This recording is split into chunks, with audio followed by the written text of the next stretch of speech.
This is Rummy's Corner.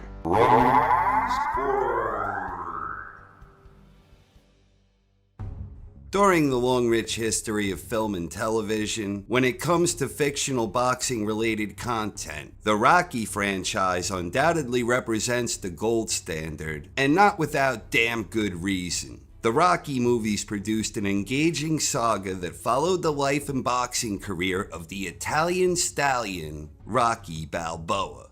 The stories were dramatic and entertaining, the characters were interesting, likable, and believable, and the strong direction and impeccable cast produced stellar classic performances that made the movies both magical and memorable.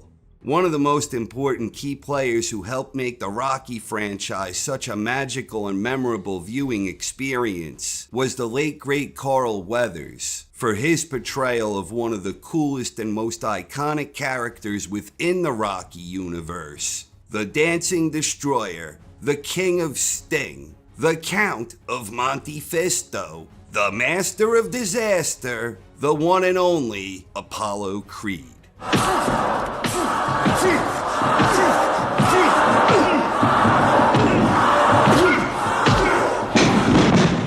At the beginning of the original Rocky, Apollo Creed was the undisputed world heavyweight champion, and he was a dominant champion who was undefeated in 46 professional bouts. In addition to being a powerhouse force inside the squared circle, Creed was also a popular and charismatic showman. We learn a lot of important details about Creed during his initial conflict in the original film. Creed was scheduled to have a bicentennial championship showdown against Mac Lee Green, but he suffered a hand injury 5 weeks out from the fight, putting the entire event in jeopardy. Creed demands a ranked contender as a replacement, exhibiting his pride and his championship heart. And these are two key traits that will forever define his character throughout his entire story in the Rocky universe. Apollo cares a lot about his image. He has a great deal of pride, and when he learns of the difficulty in finding a ranked contender on short notice, it reveals that he is extremely confident in his ability, but more importantly, his intelligence and innovation emerge on full display. Apollo understands that the only way to save the show is to find a novelty, an unknown local challenger getting the chance of a lifetime in the land of opportunity. Of course, Apollo ultimately found exactly what he was looking for: the Italian stallion, Rocky Balboa. Creed represented a perfect counterpart to Balboa. Rocky was an underachiever who lacked self-belief, a man who never fulfilled his potential, be it professionally or with his personal life. Rocky respects Creed for taking his shot and earning the respect and adoration that came with his success, a shot that Rocky himself never took, in large part because he didn't believe in himself. By contrast, Creed was the personification of exceeding one's potential, driven by his pride and unwavering will. Tony didn't want Apollo messing with no southpaw, but Creed does not feel threatened by the unknown club fighter. A perfect storm scenario unfolded, where for the first time in his life, Rocky had found a purpose and began believing in himself. He found Adrian.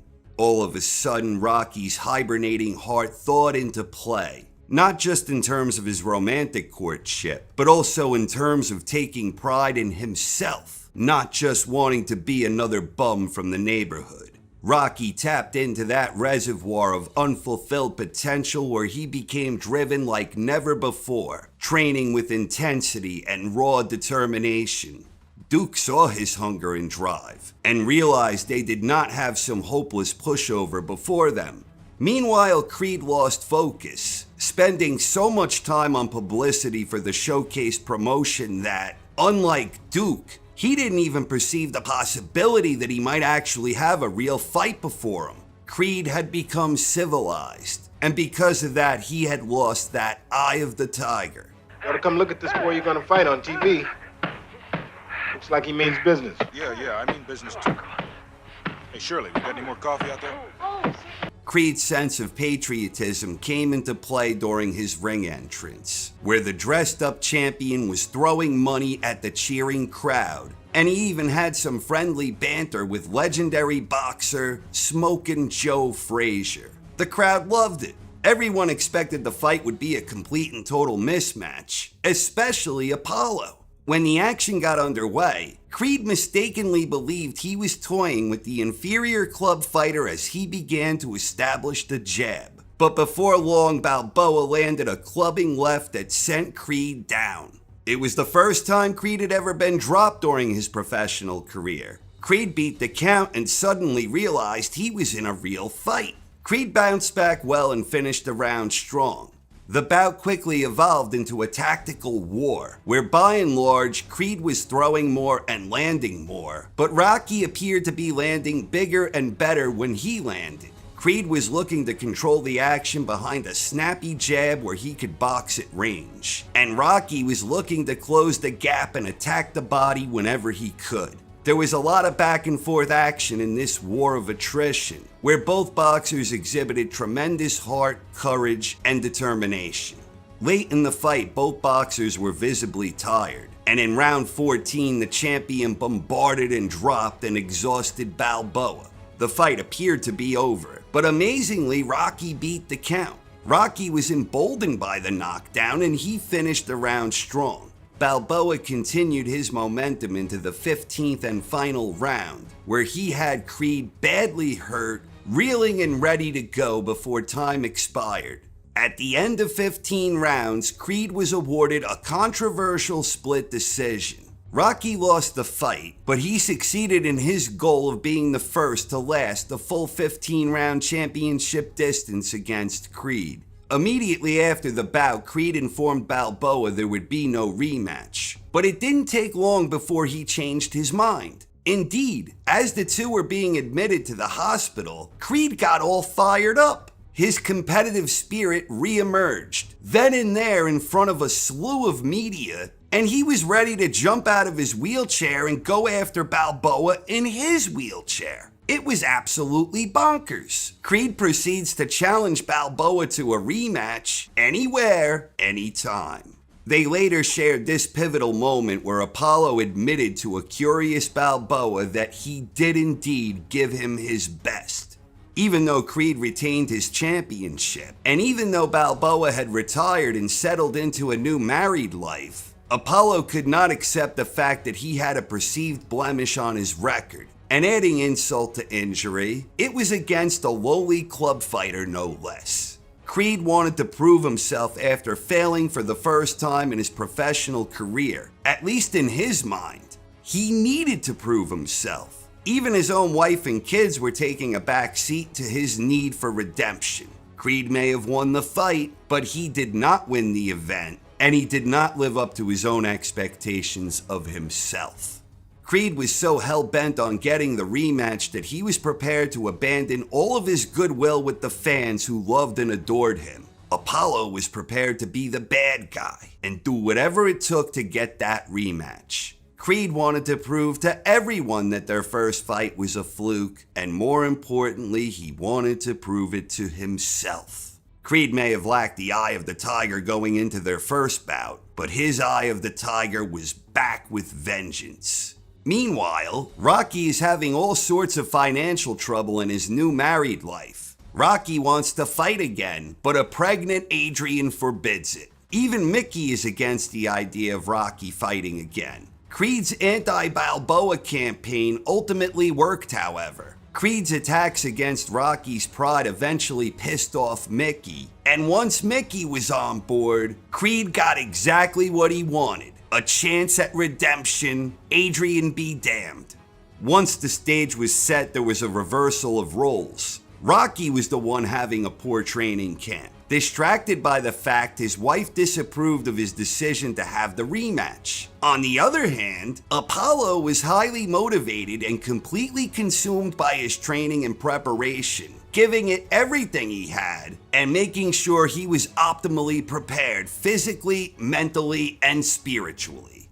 Rocky eventually regained his fire after Adrian told him to win after coming out of her coma, and Rocky was determined and back in form.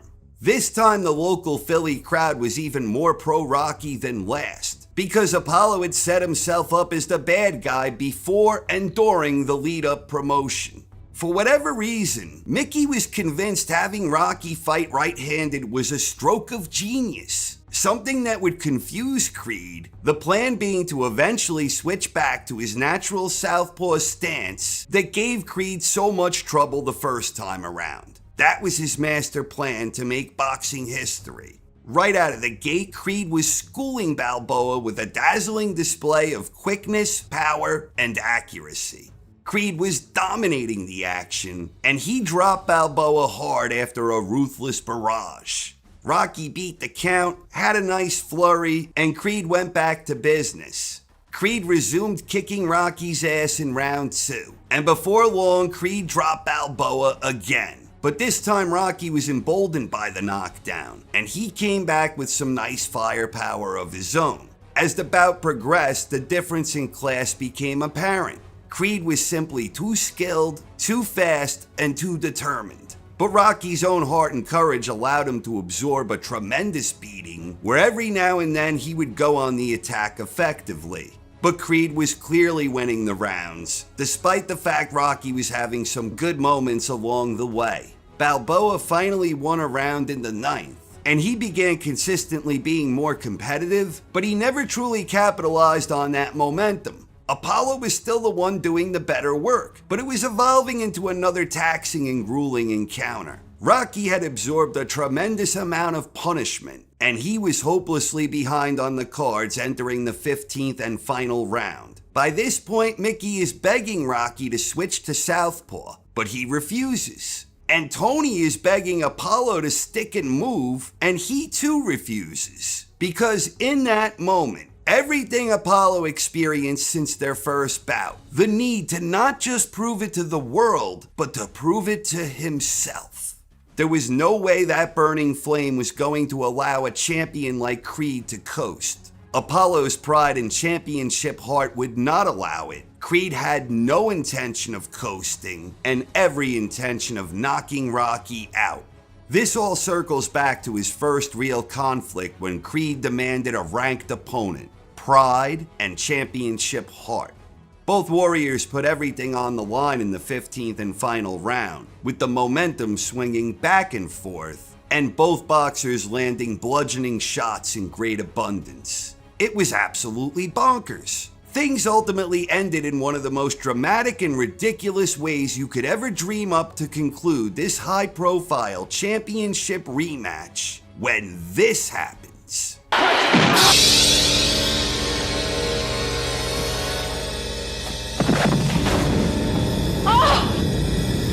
The sheer battle of wills to beat the count ultimately swung Balboa's way by a mere second, and for the first time in his career, Apollo Creed had lost. Rocky Balboa was crowned as the new, undisputed world heavyweight champion. Apollo was gracious in defeat, exhibiting good sportsmanship. There wasn't going to be no trilogy. Following the fight, Apollo Creed retired from boxing with a professional record of 47-1.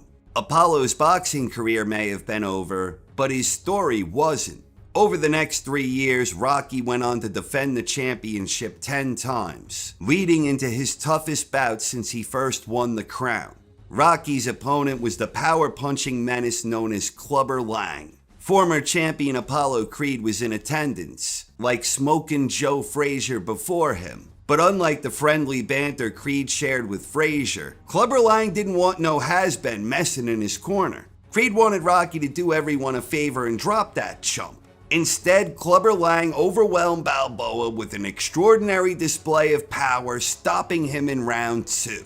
A visibly disappointed Apollo saw himself in Rocky. Just like Apollo had lost the eye of the tiger going into his first bout with Balboa, Rocky himself had lost his eye of the tiger here. As Mickey duly noted, Rocky had become civilized, and Creed recognized this. Even worse than getting crushed and losing his championship, Rocky's beloved manager Mickey had sadly passed away. Rocky is at an all-time low, and Apollo is the one who offers to help Rocky. Apollo's motivation here is twofold. On one hand, Apollo is a very smart businessman and a master of promotion, so there was a financial incentive for him to offer his help.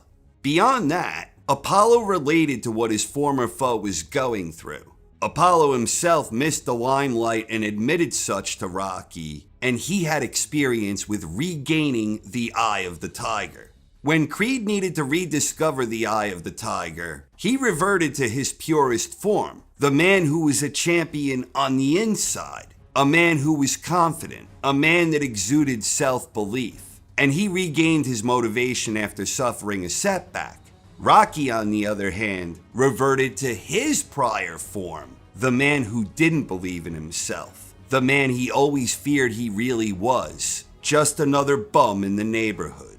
The dynamic duo would evolve into one of the greatest 80s bromances of the decade, but their partnership got off to a rocky start. Apollo knew a change of scenery, a change in training, and a change of approach were what was needed for Balboa to beat Clubber Lang. But Balboa's heart wasn't in it, because he had lost the confidence that he only briefly experienced when he had the life-changing union with Adrian.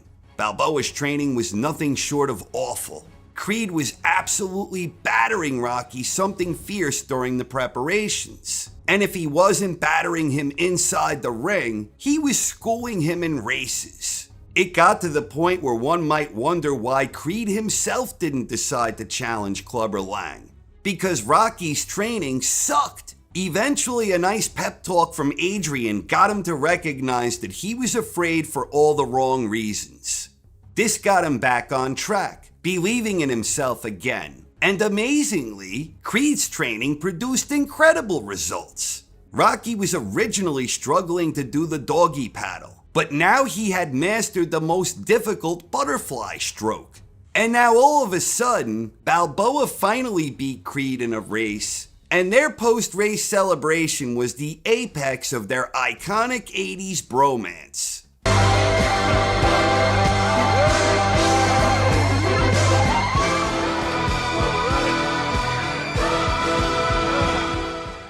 Creed succeeded in helping Rocky get back that eye of the tiger. And in a gesture of friendship, Apollo insisted Rocky wear his trunks from their first bout.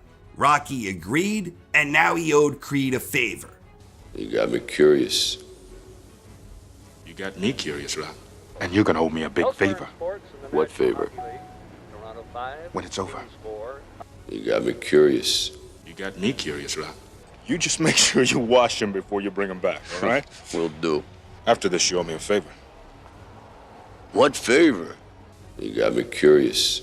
Rocky went on to defy the odds, and he persevered, overcoming 2 early knockdowns before stopping the mighty Clubber Lang in round 3. Creed had succeeded in helping his former foe turned friend, and the favor he wanted was to compete in the trilogy fight that never was, behind closed doors. No newspapers, no TVs, just Creed and Balboa, mano a mano. This was important because it illustrated that despite being a tremendous showman and a clever businessman and a well-respected celebrity with an endearing personality, deep down, being a warrior is what defined him. And it all circles back to that first scene, that first conflict, where Apollo demanded a ranked contender. Pride and championship heart. That was what defined Apollo Creed. Apollo's pride wanted another crack at Balboa for his own peace of mind. When amateur Soviet heavyweight champion Ivan Drago arrived in the United States seeking out a goodwill exhibition against Rocky Balboa, Creed looked mighty perturbed. This reflects back on Apollo's entrance before his first fight with Rocky. While the ring entrance attire may have seemed like nothing more than a marketing gimmick for the bicentennial celebration, Creed's response here suggests that his patriotism was real. Creed was defined by his pride, but he was also a proud American. Creed saw Drago as a clumsy amateur who, despite being younger and bigger, still lacked the skill to match his level. Creed was confident, and his ability to remain competitive with Balboa, both in training and in their secret trilogy match, this emboldened Creed. Creed was looking to fill the void left after leaving the competitive spotlight, and he likewise saw an opportunity for himself to be the one to stop the giant Russian. Creed had been retired for 5 years at this point, but his warrior mentality had never left him. We have to be right in the middle of the action because we're the warriors. And without some challenge, without some damn war to fight, then the warrior may as well be dead, Stallion. In what would ultimately be his final ring entrance, Apollo put on a grandiose performance with the aid of the one and only James Brown. Apollo is showboating like there is no tomorrow, dancing around to the music and enjoying every second of it. Creed was ecstatic in the moment, reliving his glory days under the big spotlight, and he was doing everything in his power to entertain the crowd with his unique brand of showmanship. Of course, the fight did not go well for Apollo. He was overmatched by his younger, stronger, juiced-up opponent, and he was getting clobbered. In addition to underestimating the powerhouse force before him, Creed's own speed and reflexes and ability had greatly diminished. Rocky wanted to stop the fight, but Creed refused. True to form, Apollo was defined by his pride and his championship heart, and this led to his ultimate demise. The brutal beating he suffered at the hands of Ivan Drago had tragically ended his life. Apollo's influence would be felt beyond his death, but that was the end of what we see of his character. During his on-screen time in the story, Apollo always acted as a perfect counterpart to Balboa. Where the two started as competitors, they had a heated rivalry, and they ultimately had a working relationship that culminated with them developing a deep bond of true friendship that was predicated on mutual admiration and respect. Apollo Creed may have arguably been written as a bit of a one-dimensional character on the surface, but Carl Weathers was so brilliant in his portrayal that he made the character genuine and real, with a strong dose of nuance and humanity, and the end result was an iconic movie character for the ages. The boxing scenes may not have always been realistic, but the humanity most certainly was, with all of the flaws that come with the territory. Even when Creed acted as the antagonist in the original movie, and especially the second movie, because Rocky's main battle in the original was really against himself. But even after Creed became more villainous in Rocky II, the character still exuded a great sense of humanity and realism, where he was relatable. The following friendship that evolved between the two former foes only added to that realism. At the end of the day, not only was Apollo Creed one of the greatest fictional boxers to ever grace the big screen, dare I say, Apollo Creed was one of the most endearing and lovable and iconic characters during the long, rich history of all film and television. And Carl Weathers was the man who made that happen, the man who brought Apollo Creed to life. I was sad to hear Carl Weathers passed away. I have always had a soft spot for Rocky III, because honestly, that was what first got me interested in boxing before I started watching real boxing. So in a very real sense, Carl played a critical part in the initial inspiration that led me down the path that led to Rummy's Corner. Apollo Creed was a big part of my childhood because of Carl, whose performances I still enjoy to this day because they were magical and memorable. And it wasn't just the Rocky movies. He was awesome in Predator, with one of the greatest 80s handshakes there ever was, and he was excellent in Happy Gilmore. And me personally, I always loved Action Jackson, and as a kid I long hoped that one might have a sequel. And that's another movie I may not have watched had I not been like, whoa, look at that, it's the actor who played Apollo. And he was good as Greef Karga in The Mandalorian, but the role I'll always most identify him with was the master of disaster, the one and only Apollo Creed. Apollo Creed will forever remain one of my favorite all-time movie characters. Thanks for all the memories, Carl. May you rest in peace. Thank you very much for watching, everyone. I hope you enjoyed, and have a wonderful night. This is Rummy's Corner.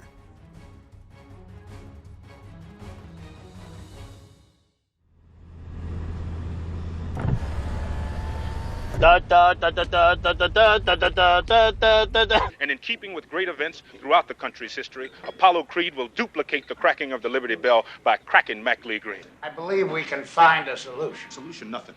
Now, you better find me another ranked contender, and I mean in a flash, Jurgens. Be a doctor, be a lawyer, carry a leather briefcase. Forget about sports as a profession. Sports make you grunt and smell. See, be a thinker, not a stinker. Without a ranked contender, what this fighter's gonna need is a novelty. A Snow White underdog, and I'm gonna put his face on this poster with me. And I'll tell you why. Because I'm sentimental. This is what I'm looking for. The Italian Stallion. Rocky Balboa? Never heard of him. Apollo Creed meets the Italian Stallion. Sounds like a damn monster movie. Rocky, ain't you Italian? Yeah, I'm Italian. Well, now, what does that mean? That means if he can't fight, I bet he can cook. Hey, Joe. Now, you been dumping me long time? No, Joe. You next, Joe. You next. Ain't gonna be no rematch. Ain't gonna be no rematch. Don't want one. Look, nobody goes the distance with me. Get up out of that chair, Chump, and let's finish this fight right now. Look, Chump, any place, any time. Did you give me your best? Yeah. How much did you get to carry that bum for 15 rounds? You're a disgrace to your people. Why can't you ignore it? Are you serious? You think I beat him the last time? Do you? You got the decision. Man, I won, but I didn't beat him. I'm ready to have a rematch to prove that this lucky club fighter, and that's what he was, lucky, does not have the skill to last 5 minutes in the ring with a superior athlete like me. Apollo Creed will provide the ultimate gala spectacle on Thanksgiving in front of this man's home crowd. I'm gonna drop him like a bad habit. Does this look like a circus to you, man? Come November, you're mine. Get up! So get me another one, all right? Come on, you gotta ease up on these farm partners. You just get me another man. You're going down. No way. Give everybody a present and drop this chump, all right? All right, good luck to you. Now, when we fought, you had that eye of the tiger, man, the edge. Gotta get that look back, Rock. Eye of the tiger, man. Eye of the tiger, come on. Maybe we could win it back together. Eye of the tiger, man. He's hooking! He's hooking! Damn, Rock, come on! It's over. It's all over. What's the matter with you? Tomorrow.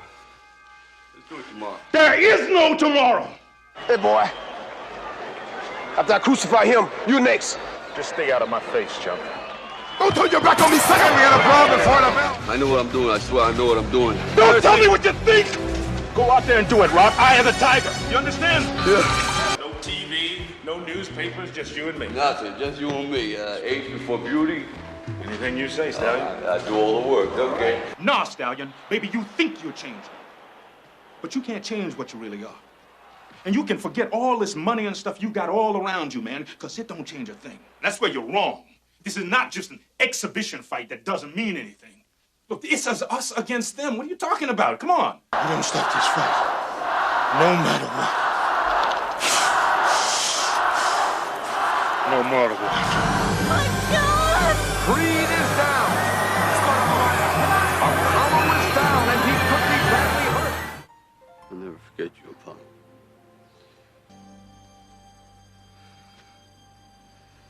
You're the best.